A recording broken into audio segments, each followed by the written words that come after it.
All right, I'm going to go with the Brooklyn Nets here. This is a spot that me and Jay leaned into a bunch, and AC knows the spot as well when he joined us last year. Brooklyn Nets first half +2. That's what I'm looking to get that number at. Right now, it's not officially posted. I see 1.5. The full game is 2. If you can get a 2, that would be great. That's what I'm going to look for. As soon as that goes up, it should be right around there. But officially, we'll make it the Brooklyn Nets +2 on the first half. Now, listen, Miami, we just talked about it, has won 6 in a row. 4 of those have been on the road. Jay, what do we talk about when you get off a long road trip? You can't wait to get back to the crib. You got to call girlfriend number 1 up. You got to take care of business. You got to call girlfriend number 2 up. You got to make sure everything is good over there. You got to go pick up your dog from your friend's house. You got to go kick it with the homies. You got to go pick up dry cleaning. There is a lot of things to do when you touch back down in town after a long road trip.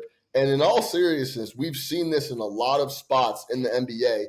Teams come out sluggish. They're back home. They get settled. First time they get back into the arena, that first 24 minutes can be very sluggish. And also, to break down some of the numbers, this is not a bad spot for the Brooklyn Nets. Of the buckets that they get, the Brooklyn Nets are second in the league in percentage of points via the three-point line. Number 2 behind the number 1 Dallas Mavericks at 40.6%. 40.6% of their points are coming via the three-point line. And guess who's towards the bottom of the league in defending the three? Miami. The Miami Heat at 38.6. That's 27th in the NBA. So when we talk about a team that likes to shoot the three, gets a lot of their offense via the three, and Miami's a squad that doesn't necessarily defend the perimeter that well, combined with the spot of those guys feeling very good, coming home, you go out on a road trip. I'm sure Spo's like, let's try to split here. Let's try to get 3 or 4. He's not telling them that. But if you could go home and if you go out on the road and sweep and get all 4 after a slow start, I can promise you that they're at home feeling a lot better and a little more relaxed than they probably should be. And we know how scrappy and deep the Brooklyn Nets can get when it comes to rotations with Jacques Vaughn. They also protect the three-point line very well. They're up towards the top of the league in that. If we can get some shooting regression from Duncan Robinson, who has been absolutely melting the net, this should be a really good spot, especially in the first half, for the Brooklyn Nets to cash. AC, how you feel about that spot?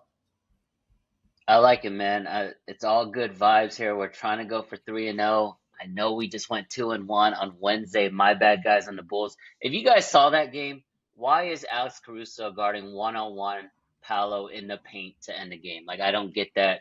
And then obviously, if you go check out Sean Chicago Flow's Twitter, he called out Patty Williams for zero awareness there. Didn't even get the shot off. But I feel like if they got in overtime there, guys, I think they were going to cover. But it is what it is. We got 2-1. Great job, guys. Let's go ahead and get 3-0 on Thursday.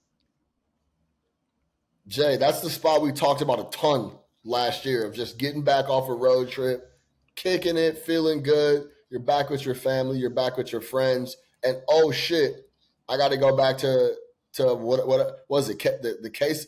What's the arena over there now? They done flipped it 3 times less. Who knows, man? Casino? the Miami Heat arena. I don't even want to talk about that FTX stuff, but I can't talk you off here. And you know what's crazy is, so first off, the Nets have somewhat owned the Heat of late. They've won 5 straight versus them and 4-1 against the spread as well. But this team's played earlier this year and as well. And you know what I think? I think it's going to flip this time around, Sean, because I actually lean to Miami Heat here full game, but I actually think they start the game out slow. So just look at this. The first time they played, the Heat were coming off a 3-game road trip. trip, and they won the first half. They were up by, I believe, 11 points at the end of the first half, end up pissing the game away and end up losing outright as 7-point favorites. This time around, they're coming off a 4-game road trip, but instead of them losing every single game, they won every single game. So this is the perfect spot, Sean, for the Nets to come out here and punch them in the mouth early. But I must say, I think it flips this time where the Nets have the lead in the first half, but the Heat come back and win the game. This line opened up at -2. It's up to 4. So if you wait, you probably get that +2 or even +2.5, guys, if you do like the Nets in the first half. So I actually think the roles reversed this time around where the Heat come out sluggish to start the game and come back and win the game. And I think it's a good look by you, Sean.